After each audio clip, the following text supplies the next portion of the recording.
Alors justement, vous avez sans doute entendu la présidente de l'Assemblée nationale, Christine Razanamassou, qui a dénoncé dans un discours à l'Assemblée ce mardi 17 octobre de nombreuses choses: le non-respect de la Constitution, la partialité de la Haute Cour constitutionnelle, la situation économique catastrophique et une élection qui, en l'état, mènera à une spirale de crise. C'est la première fois qu'elle vous désavoue publiquement.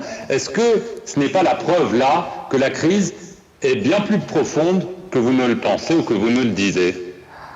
Vous savez, on essaye de dramatiser les choses aujourd'hui à Madagascar.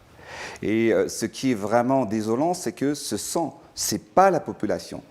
La population, aujourd'hui, ils cherchent à ce qu'on développe Madagascar, à ce que le retard de développement de Madagascar soit rattrapé. C'est ce que j'ai fait durant les 5 dernières années.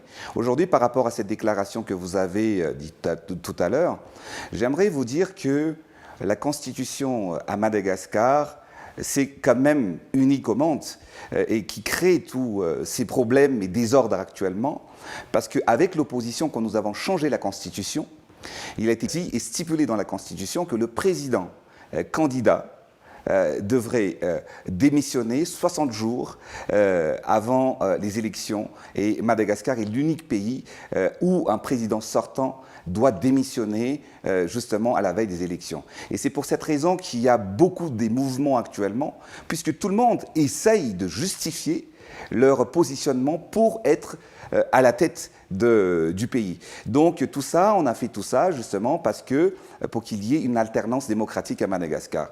Maintenant, quand vous lisez en fait la déclaration de la présidente de l'Assemblée nationale, la finalité, c'est que il faut que quelqu'un soit à la tête de l'État, mener une médiation et aller vers les élections. Chose que je dénonce et que ça ne respecte pas justement le souhait, l'aspiration du peuple malagasy aujourd'hui qui aspire à un développement, mais aussi et surtout à une alternance démocratique dans les règles démocratiques à travers le verdict et la voix des urnes.